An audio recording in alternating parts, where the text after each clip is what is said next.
So Navratri is coming. So I thought let's start with the Lalita Tripur Sundari and understand. Recently, many of you know that I read the Tripura Rahasya recently, and Tripura Rahasya is about Ma Lalita Tripur Sundari, the state of her. So I thought this will be a best time to, understand Devi and feel that what kind of energy she carries.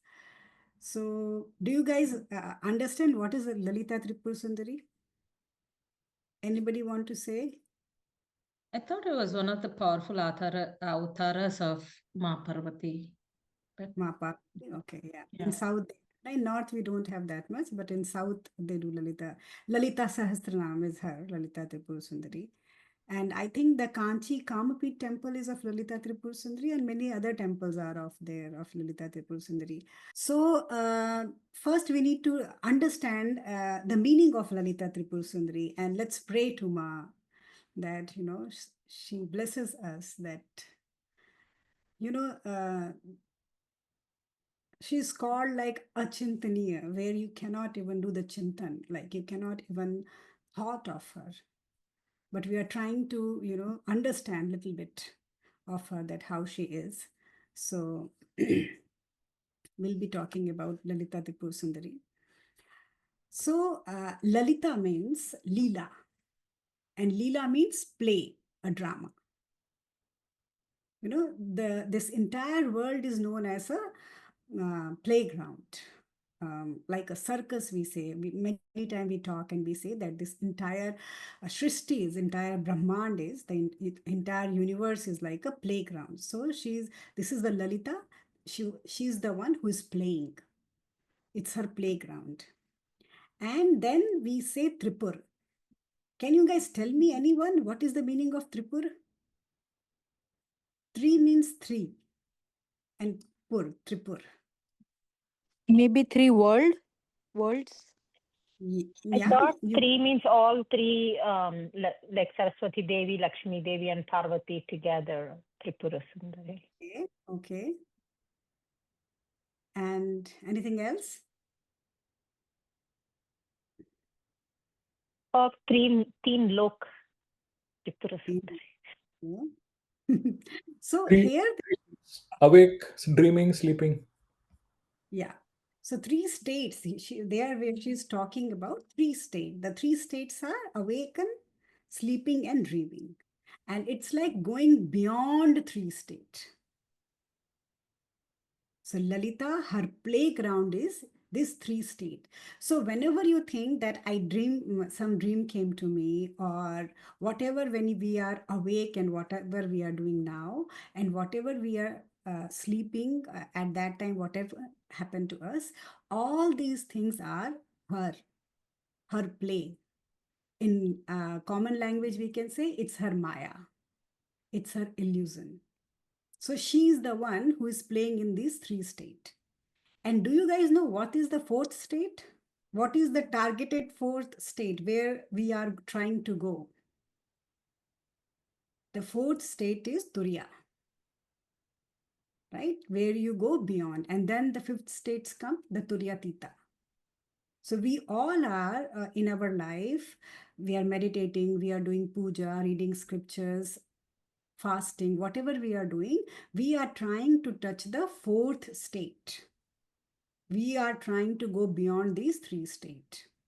Then the Tripur also means, we can say, the three gunas. And we always talk the Devi is beyond the three gunas. What are the three gunas? Satogun, Rajagun, or Tamogun. So she's beyond it. Then Tripur, it can be three devas. She's beyond three devas. Who are the three devas? It's an easy question. Brahma, Vishnu, and Mahesh. They are three devas. So she's beyond these three devas also. But the main answer is that she's beyond the three state. Jagrati, Swapna, and Sushupti. So whatever whatever there is said that it is three, she's beyond all the three. So Patal Lok, Swarg Lok, and Nark Lok. So she's beyond all these three. Okay, so she doesn't reside in any of these three. She's beyond everything. That's why she's Tripur Sundari. And Sundari means what? Beautiful. Like ultimate beautiful. We cannot even imagine how beautiful is she, beyond our imagination. So, according to Sri Kula tradition, many times when we were talking about Ramakrishna Paramhan's book, we talked about the Kali Kula and Sri Kula. So, Lalita Tripura Sundari comes in the Sri Kula tradition. The Sri Kula is one of the branch of Shakta, Shaktism, like where they worship the Shakti, the power. And this Devi is like power. She is the one of the main of the Das Mahavidyas. Remember, in Kali temple and everywhere there are Das Mahavidyas. So she's the one in the Kali Kula. The Kali is the main deity. In the Sri Kula, Lalita Tripur Sundari is the main deity. Like two kulas are there, and she has a Tripura Rahasya on her. There is a Tripura Upanishad on her, and many other books are there from where we get the knowledge. And most of the knowledge about her comes from the Kashmiri Shaivism. Like always, I say that these Devis and Shiva, the most of the research and books are from the Kashmiri Shaivism. So Kashmir was the center of the upasakas and bhaktas at one time, and they used to do prayogas, means they used to do experiment. They used to meditate. They used to experiment, and then they used to say that, okay, this is the truth I found out, and this is the way Shiva is, or this is the way Devi is. So Lalita Tripur Sundari, the uh, Tripura Rahasya book, it is the conversation between Dattatreya and Parshurama. So Parshurama is asking questions and Dattatreya is answering the Parshurama. It's like a beautiful book. If anybody wants to read it, let me know. I have the PDF. I will send it to you guys. You can read it and see that how the things work. So it's not only about Devi in that book, it's about the pure consciousness, like how the consciousness work, how the mind work, what is the intellect, how our senses work, what are the things who control our senses. Maybe we'll one time we'll talk about that and try to understand. So and then Lalita Tripur Sundari, she's the deity, and then she have a Sri Chakra, Sri Yantra.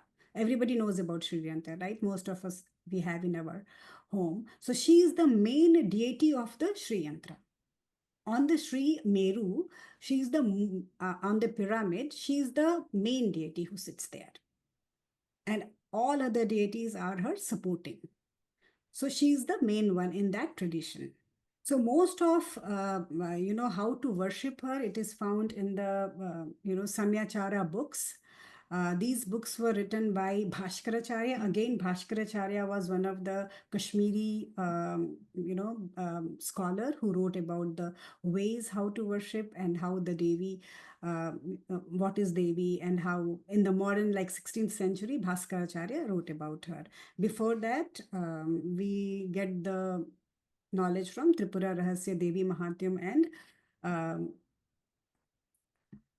Tripura and Tripura Upanishad. These all are the books from where we get about the Devi.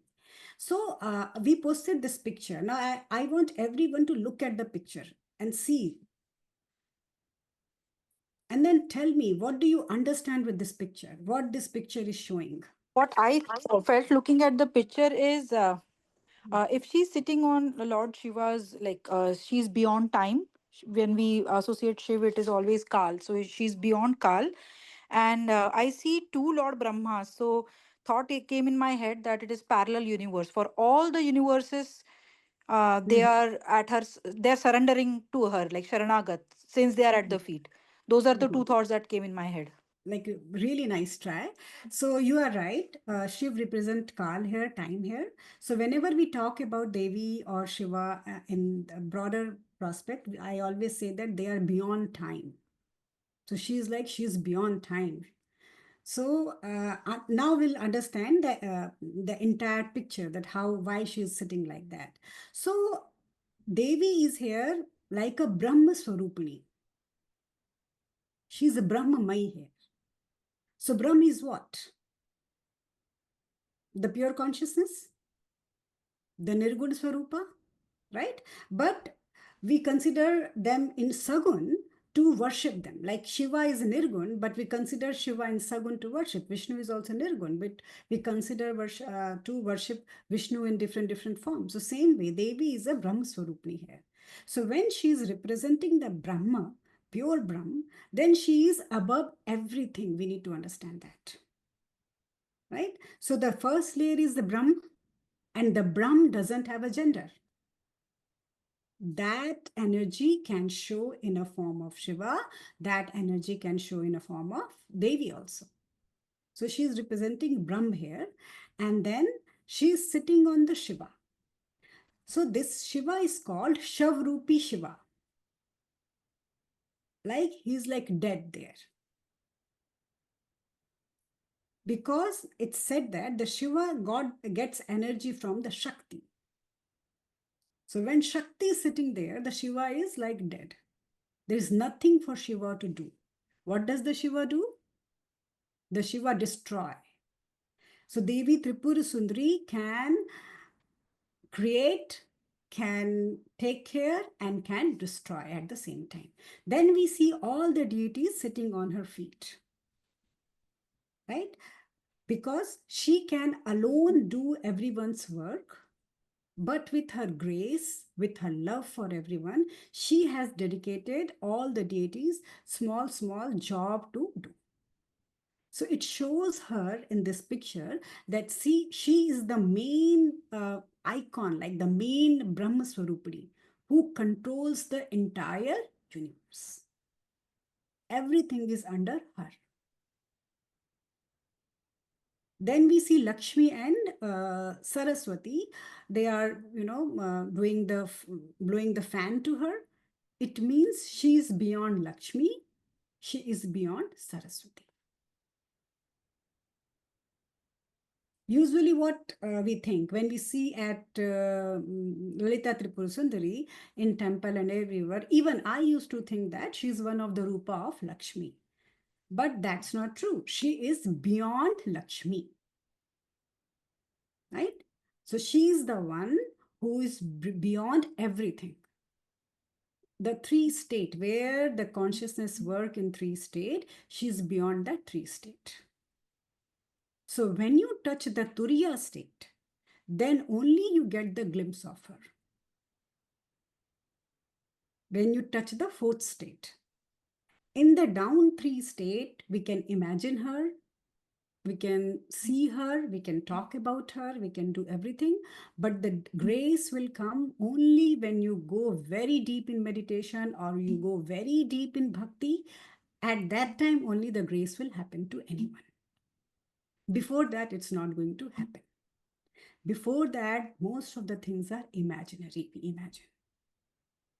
But all of us try from these three states to go beyond it.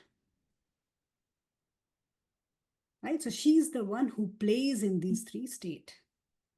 So it refers in Tripura Rahasya, they say that the Devi, she's sitting there, okay, and she doesn't want to involve in the entire creation. She's beyond creation, okay. So she's sitting here, and this one is the mirror. Okay, all the creations, entire universe is in this mirror. So Devi's reflection, when we see in the mirror, it looks like the entire creation. This is from the chapter 1, 20th shlok of the Tripura Rahasya, that she is not getting involved in anything. So the concept we have in our mind that the God is getting affected by our pain and pleasure, that concept breaks here. Right? Because the creation for her is in the mirror. And if something is in the mirror, what can happen to it? Anybody can put a stone and break the mirror, so the destruction will happen. Or on the mirror, there can be layers and layers and layers of dust. right? When we look Devi and when we look this world, what we see? That the so many problems are there in the world. And we think that everything is touching her. No, nothing touches her. She's beyond everything. So the creation is like in the mirror. So here the Sankhya Yoga of Gita comes, right? Brahm and Prakriti. So description, the Prakriti is there and Brahm is there. Brahm is the one who runs everything, but the Prakriti doesn't affect Brahm at all. Many times I have explained this. What is the significance of sitting on a lotus? You are untouched by the Yeah, creation.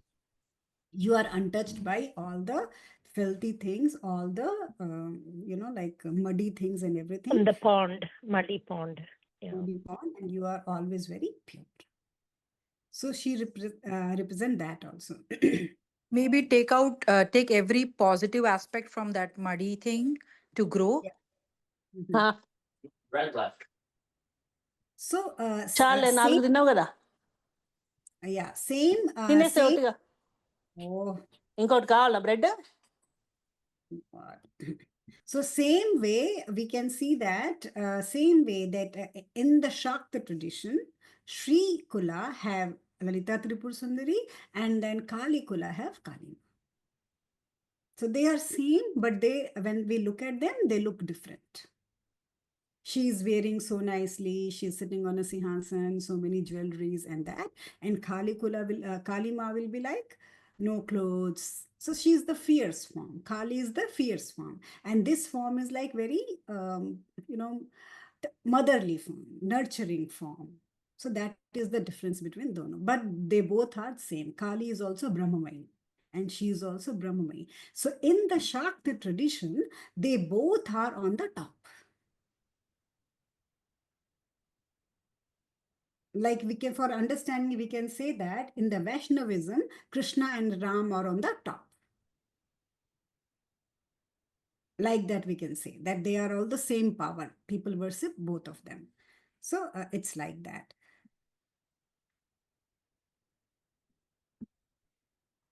So Lalita Tripur Sundari is like a pure consciousness.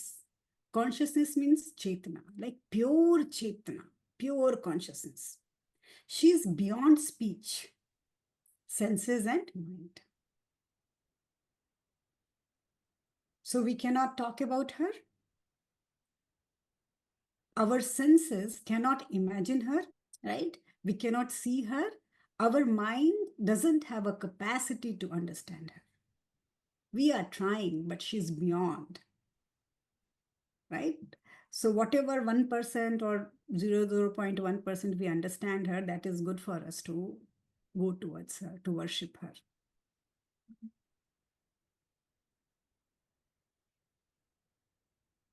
She is beyond the codes of Acharam. This is from the chapter 12th, 14th verse of Tripura Rahasya, that she is beyond the Acharan. Like the code of conduct of the Acharan, the character, it's not on her. Means taking bath, being good, all those things we say, na, good character, whatever referred as a good character, those good character doesn't work on her. She's beyond that also. So she's beyond any kind of acharan, and she's beyond controlling also. She doesn't even control anybody's character also. Because it doesn't matter to her that how you are living your life. Only devotion, truth, being conscious matters to her. So she's beyond all kind of conduct and conductors. When we look at her, it looks like that she's very free, right? But she's beyond freedom. Who ask for freedom? The people who have experience to be in any kind of bondage or any kind of jail or anything, those people ask for freedom. But the Devi, nothing can bound her, nothing can attach her. So she's beyond the freedom. The word freedom doesn't work on her. She's called as Maya, illusion, pure illusion. She can twist, turn, do anything in your life in 1 second. So she is pure illusion. Her glory is like that she's beyond all logic and all questions. Like she's sitting on Shiva on a Sihasan. She is beyond logic. The logic doesn't come here. No one on this earth can question her. We cannot even question her that why she's like this, what she wants to show.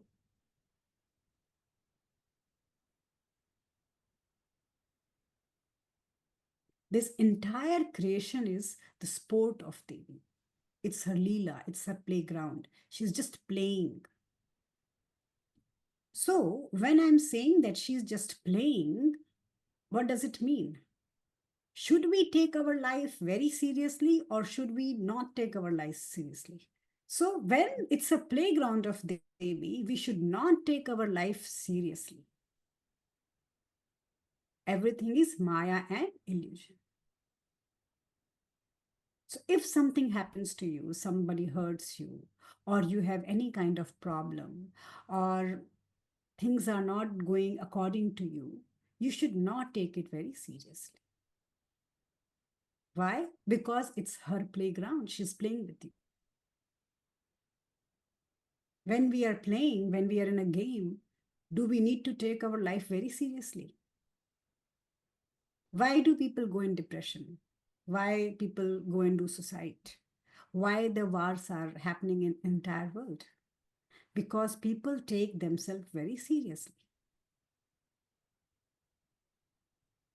If we don't take ourselves too seriously, we will be flowing. We will be flowing. So we don't flow. We create a boundary, very egoistic boundary around us, and we become very serious. But once if we understand that it's all Devi's playground, she's just playing, she's having fun, then we will know that we should not take things so much seriously.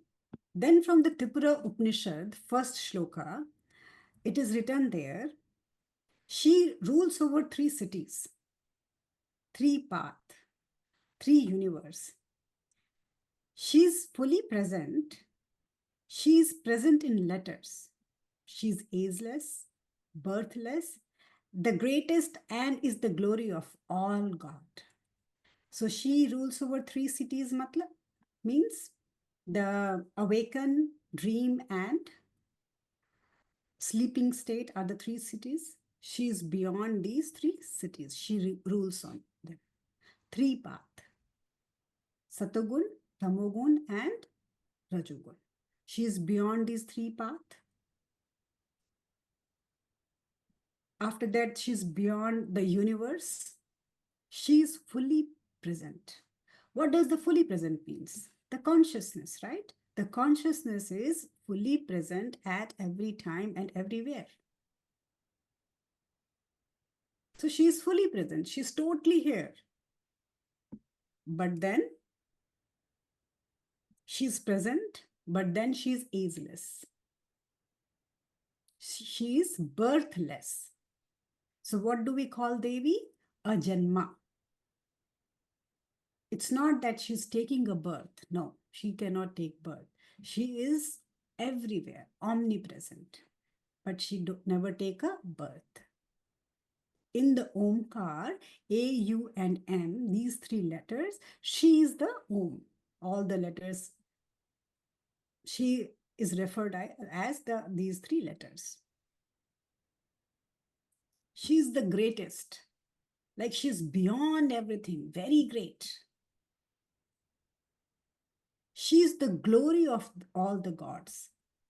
So what does it means? The gods, whatever the good they do, whatever the best they do, and by their best, the glory comes to them. She is the one. The glory in the good deeds of the God is the Devi, is the glory. So the rishis, the Upanishad and all these things, rishis meditate and then they wrote about what the mantras and what the sutras came to them. They wrote about it. So one of the rishis have this vision that, okay, whatever everyone is doing good, she's the one, the glory goes to her. When glory goes to her, what does it mean? When the glory goes to her, it means she is the one who can only have the ego.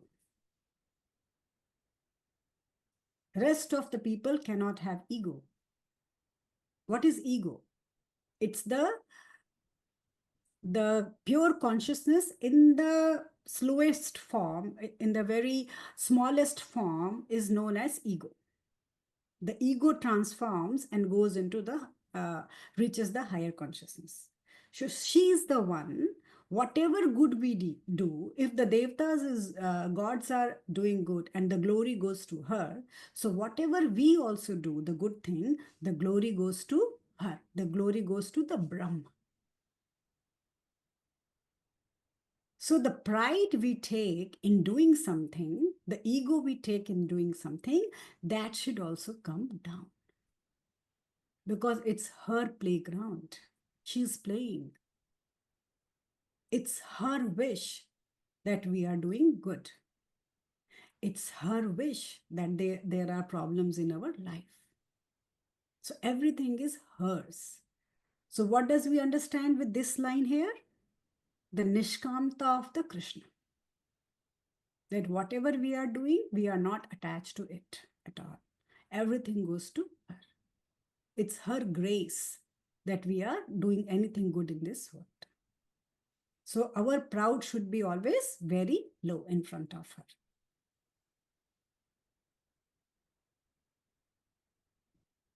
Then in the Lalita Sahasranam, it starts with the words that I imagine my goddess Bhavani, right? Bhav means, in the Kumbh, I made you guys understand what does the Bhav means. Anybody want to answer me? The Bhav means hona, being present. It's a Sanskrit word, bhav. So Bhavani, the one who is present, the goddess who is present, that is called Bhavani.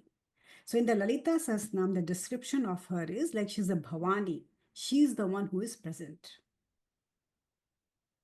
And then Aruna, we call her, right? So her color is of a rising sun, that beautiful. She's not white, she's not black, she's nothing. She's like beautiful rising sun color, like that beautiful she is. And then Karuna comes after that. Karuna means that her eyes are full of mercy.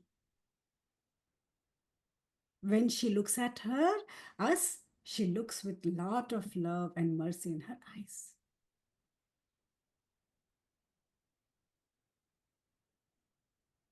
She holds the sweet cane and she has the soft arrows and made of like flower. It's a description about her. She had Ankush in her hand. What does the meaning of Ankush? Anybody want to tell me? What does the Ankush do? Ankush is the thing which is in the hand of the one who rides the elephant. So Ankush is a weapon which Lord Ganesha has. It is like putting a control. Ankush rakhna. Ankush Rakhna, yeah.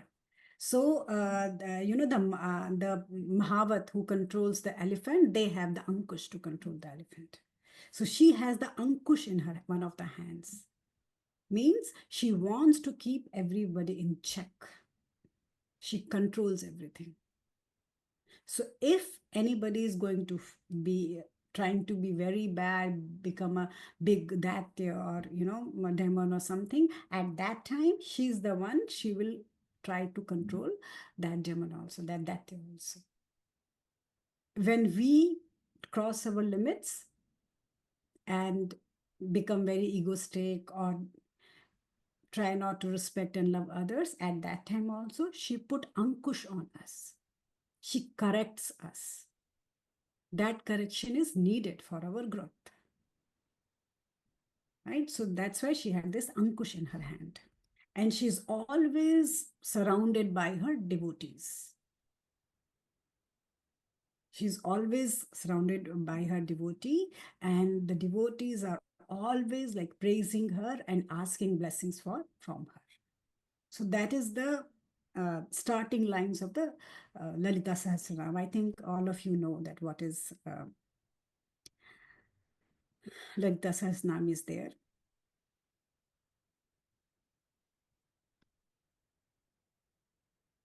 And then she's sitting on a thorn like a queen. And she's wearing so many jewels in her body. When you look at her, she looks like a married woman because she's having a bindi and sindoor. So she looks like kumkum, so she looks like a married woman. And then she has a very heavy breast and very thin waist. It shows that she's the fertile one. What does the fertility means here? That she's the one who can give birth through new creation, new universe. So she's very young. They call her like Shodasi all the time, that she is the 16-year-old only all the time.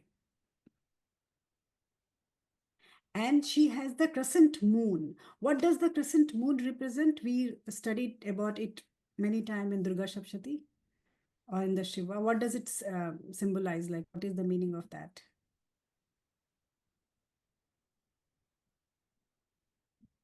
The moon, our calendars and everything are according to moon, right? So the nakshatra, the kala is calculation is by moon.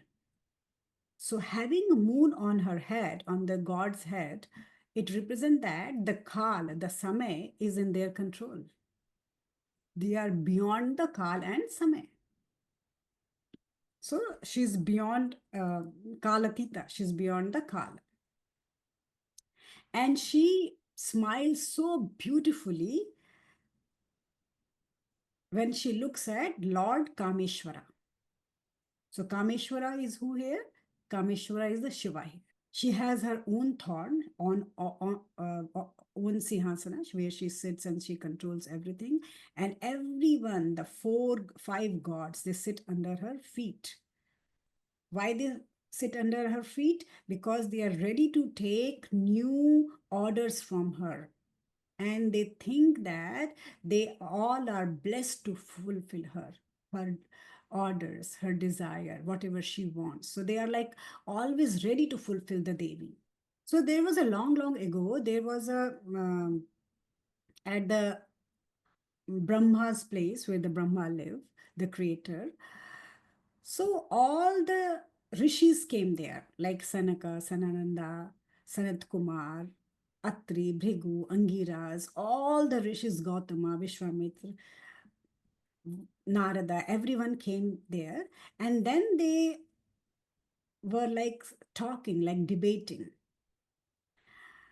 And they were trying to understand the system of this universe, the system of the consciousness. They were trying their hard that how the Brahma works, like what is the way it is working, how the creation is happening, how the destruction is happening, how this power is not getting affected. They were all having questions and asking the Brahmaji, and their mind went as long as the mind can go. But after that also, they were not able to get the answer. So Brahmaji told them that instead of discussion, try to go in the Nirvikalp Samadhi. The highest stage of the Samadhi, go in the Nirvikalp Samadhi. So Nirvikalp Samadhi means that there is no other option. So in the Nirvikalp Samadhi, the mind doesn't even exist. And the intellect also goes away. So Brahmaji told them to go into the Nirvikalp Samadhi, and in that Samadhi, go into the deep devotion. Then you will be little bit try to understand that how the creation is done and who is the one who is running this entire universe. And then they went into the deep meditation, and when they went into the deep meditation, all kinds of mantras and sutras and everything started coming to them. Then the rishis, different rishis, they said different things. It's in the page chapter 1, 19th and 20th shlokas are about that. Then they started saying, in that stage of Nirvikalp Samadhi, the rishis started saying that there was no time when you were not present. So they did the experiment, they checked it, and then they said that there was no time when the Lalita Devi was not present. You were always there.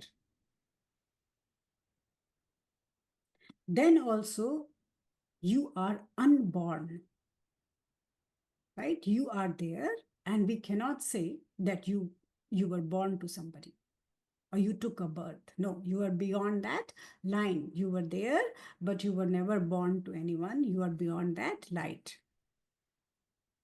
You are always fresh. We cannot see you sad or any kind of wave inside you at any time. The waves means what? In a minute we are happy, in a minute we are sad, right? Our emotions goes up and down. These are the waves inside us. So you are beyond that. You are always fresh. Nothing affects you at all.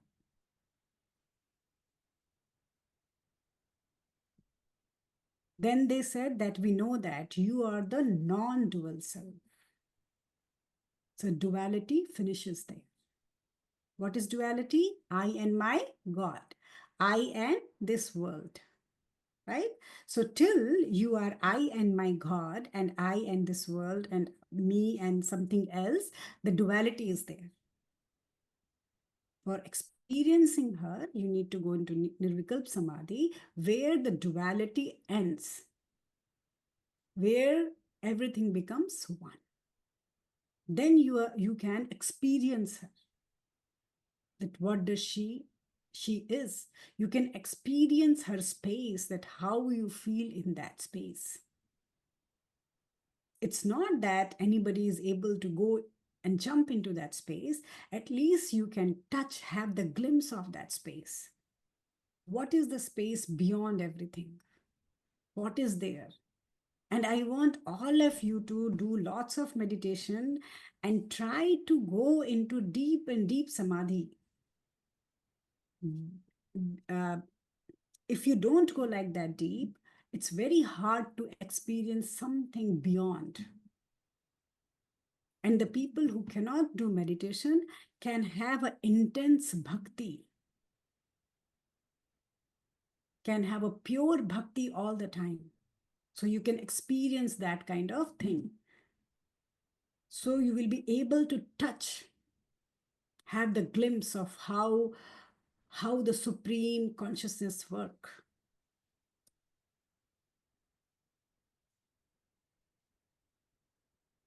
She is non-dual, but then also she loves everyone.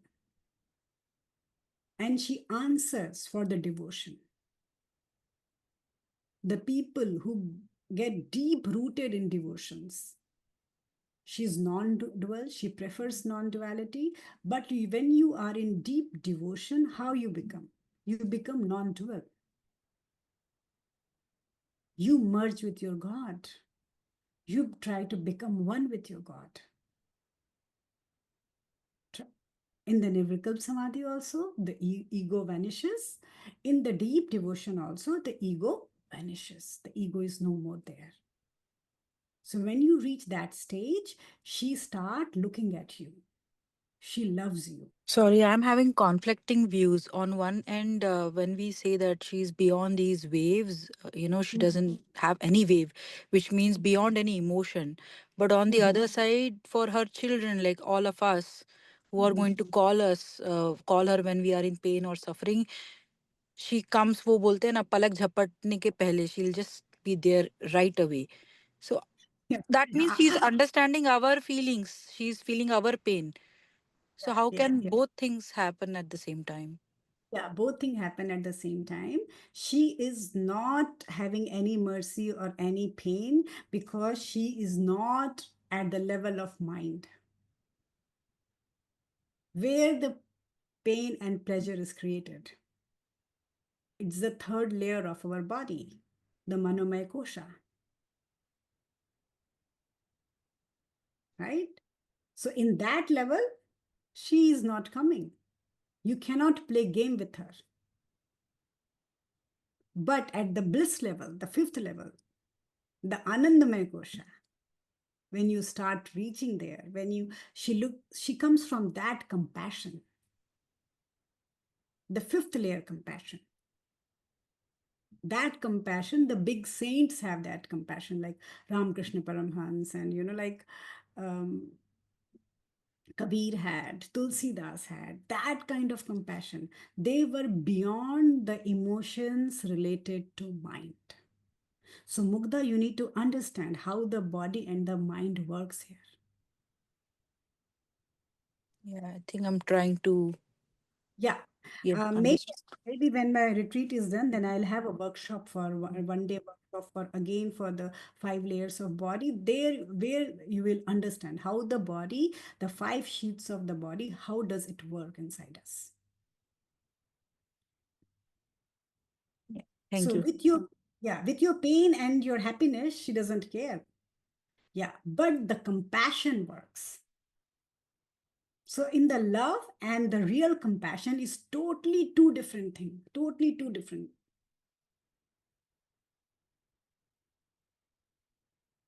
Yeah, in the level of emotions, all the drama happens. So she's beyond the drama, right? But she loves. She has the karuna in her eyes, the real compassion in her eyes. But if you have done bad things, or if she's teaching you something, she's not going to interfere till you don't learn your step things. So that is the real compassion. Like, look for our kids. If they say that I'm so tired, I don't want to do my homework, do we leave them? No, right? We'll somehow make them happy, feed them something, promise them something, and we'll make them finish their homework. Why do we do that? Because the mothers have a different kind of love for their kids. They just don't go in the emotion. If we become too emotional, what will we say? Oh, you are so tired. Okay, okay, go and sleep, don't study. But none of us does that, right? So we go beyond and we try to make things smoother, and then the things do work. So it's different layers of the body where the thoughts are coming and from which level the emotions are coming all the time. Maybe when we'll have this, then you will understand that how these all things work.